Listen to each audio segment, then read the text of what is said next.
తెలంగాణలో బీజేపీ కొంత కలవరానికి గురైంది. దానికి ప్రధానమైనటువంటి కారకుడు ఎవరంటే రాజాసింగ్ గారు. రాజాసింగ్ గారు బీజేపీ పార్టీలో కొన్ని సంవత్సరాలుగా అందులో పార్టీని నమ్ముకుని ఉన్నటువంటి వ్యక్తి. హిందుత్వం గురించి అతను ఎంత దూరమైనా వెళ్తాడు, ఎంతైనా పోరాడతాడు. ఈ విషయం మనం గమనిస్తూనే ఉన్నాం. అయితే మొన్న జరిగిందంటే ఏంటంటే ఆయనకి అధ్యక్ష పదవి కావాలనేటువంటి ఆకాంక్ష ఎక్కువగా ఉండింది.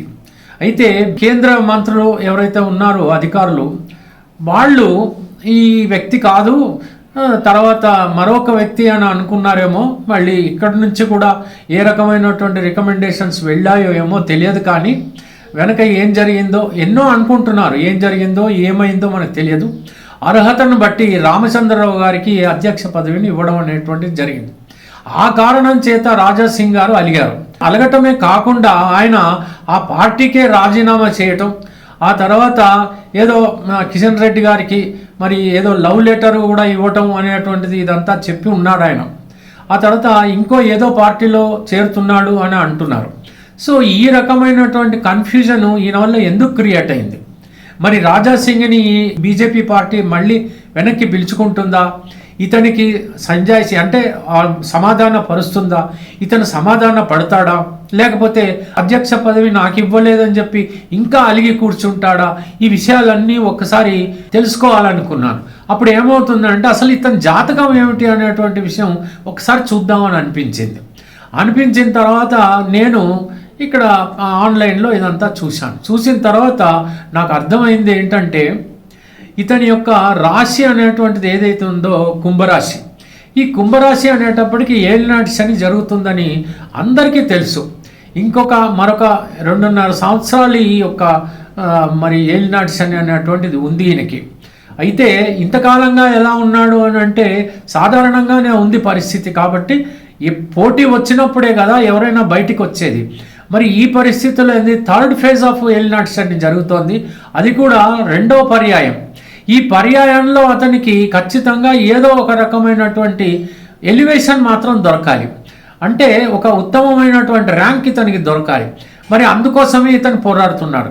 మరి ఇతనికి అధ్యక్ష పదవి లభిస్తుందా, లేకపోతే ఇంకేదైనా పదవి ఇతనికి లభించే అటువంటి అవకాశాలు ఉన్నాయా, భగవంతుడు ఏమని నిర్ణయించాడు అనేటువంటి విషయం కనుక ఒకసారి జ్యోతిష శాస్త్ర రీత్యా కనుక మనం పరిశోధిస్తే కనుక ఇక్కడ నాకు కనపడింది ఏమిటనంటే ఇక్కడ తులారాశిలో రాహు అద్భుతమైనటువంటి రీతిలో ఉండటం, ఆ తర్వాత కుజుడు కానీ చంద్రుడు కానీ ఇక్కడేమో కుంభరాశిలో ఉండటం, అది ఒక మరి చంద్రమంగళ యోగం ఏర్పడటం, ఆ తర్వాత వచ్చేసేటప్పటికి శుక్రుడు మరి ఉచ్చస్థితిలో మీనరాశిలో ఉండటం, ఆ తర్వాత వచ్చేటప్పటికి కేతువు కానీ సూర్యుడు కానీ మరి ఈ యొక్క మెర్క్యూరీ అంటే బుధుడు కానీ వీళ్ళేమో మేషరాశిలో ఉండటం, సూర్యుడు మరి ఉచ్చస్థితిలో ఉండటం, ఇవన్నీ కూడా జరిగినాయి. శనైశ్వరుడు మాత్రం కర్కాటక రాశిలో ఉండటం అనేటువంటిది జరిగింది.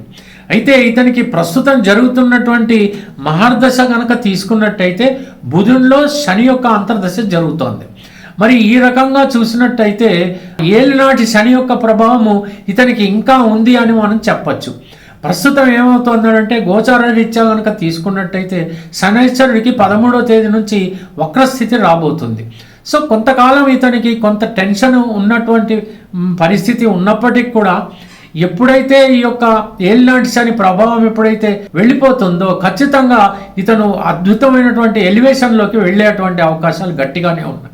పైగా ఇతనికి ఉన్నటువంటి ఒక గొప్ప యోగం ఏమిటంటే విపరీత హర్షరాజ యోగం అనేటువంటిది ఉంది.